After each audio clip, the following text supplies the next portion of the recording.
Hey guys, welcome to my channel. இன்றைக்கி Monday evening. நேற்று நைட்டே குளத்தூர் வந்துட்டோங்க. வந்து பார்த்தா வீடு ஃபுல்லாக மெஸ்ஸியாக இருந்தது. 1 வீக்காக ஊரில் இருந்ததுனால இந்த நிலமை வீட்டுக்கு. என்ன தான் குக்கிங் ஹஸ்பண்ட் சூப்பராக பண்ணாலும் இந்த க்ளீனிங் ஒர்க்லாம் அவங்களுக்கு சுத்தமாக பிடிக்கிறதில்ல. ஸோ வந்து பார்த்ததும் போட்டபடி அப்படியே இருந்தது. நைட்டு 7 o'clock வந்ததுனால டயர்டாக இருந்தது. ஸோ நைட்டு தூங்கிட்டேன். மார்னிங் எழுந்து தான் வீடு ஃபுல்லாக க்ளீன் பண்ணேன். இந்த கிளைமேட்டுக்கு காலையிலேயே துணியெல்லாம் துவைச்சி போட்டால் தாங்க காயுது ஈவினிங்குள்ளே. அப்படி இருந்துமே 2 துணி ஈரமாக இருந்தது. ஸோ வெயில் படுற இடத்துல கொண்டு போய் காய வச்சுட்டு எடுத்துகிட்டு வந்த துணியெல்லாம் அப்போவே மடித்து வச்சா தான் கொஞ்சம் மைண்ட் ரிலீஃபாக இருக்கும். நானும் அப்போல்லாம் துணி அப்படியே எடுத்துகிட்டு வந்து கட்டில் மேலே போட்டுருவேன். 1 வீக் ஆனாலும் அது அப்படியே மலை மாதிரி குமிஞ்சு கிடக்கும். அப்புறம் தான் ஒரு டைம் கிடைக்கும் போது அதை மடிப்பேன். அப்படி இருக்கும் போதெல்லாம் ஒரு மாதிரி ஸ்ட்ரெஸ்ஸாகவே இருக்கும். துணி மடிக்கணும்னு தோணிகிட்டே இருக்கும்.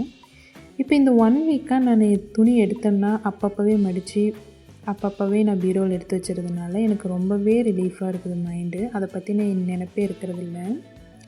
ஸோ நீங்களும் அந்த மாதிரி துணி அப்பப்போவே மடித்து நீங்கள் வைங்க.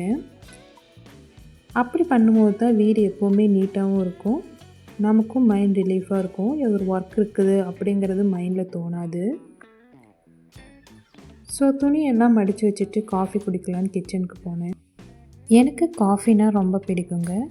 டீயை கம்பேர் பண்ணும்போது எனக்கு காஃபி தான் ரொம்ப பிடிக்கும் சின்ன வயசுலேருந்தே. ஸோ காஃபி போடுறதுக்கு பால் அடுப்பில் வச்சுட்டு சைடு பை சைடு விளக்கி வச்ச பாத்திரம்லாம் ட்ரேலேருந்து எடுத்து அரேஞ்ச் பண்ணி வச்சுட்டேன். இந்த மாதிரி கிச்சனில் நம்ம இந்த பால் காய வைக்கிற டைமு, இந்த மாதிரி ஏதோ ஒரு சின்ன வேலை செய்யும் போது இந்த மாதிரி சின்ன வேலைகளையும் சைடில் நம்ம பண்ணிட்டோம்னா நம்ம கிச்சன் எப்போவுமே நீட் அண்ட் க்ளீனாக இருக்கும். காஃபி சூப்பராக ரெடி ஆகிடுச்சு. வாங்க குடிக்கலாம். டெய்லி ஒரு 10 minutes நம்மளுக்காக ஒரு ரிலாக்ஸேஷன் டைம் இருந்தால் ரொம்பவே நல்லாயிருக்கும். அப்படி நான் சூஸ் பண்ண டைம் தாங்க இந்த காஃபி டைம். அதுவும் ஈவினிங் பாப்பா தூங்கிட்டு இருக்கும்போது எந்த டிஸ்டர்பன்ஸும் இல்லாமல் இந்த மாதிரி ரிலாக்ஸாக காஃபி குடிக்கிறது எனக்கு ரொம்ப பிடிச்ச விஷயம். உங்களுக்கும் அப்படின்னா இந்த வீடியோக்கு ஒரு லைக் போட்டுட்டு என்னோடய சேனலை சப்ஸ்கிரைப் பண்ணிக்கோங்க.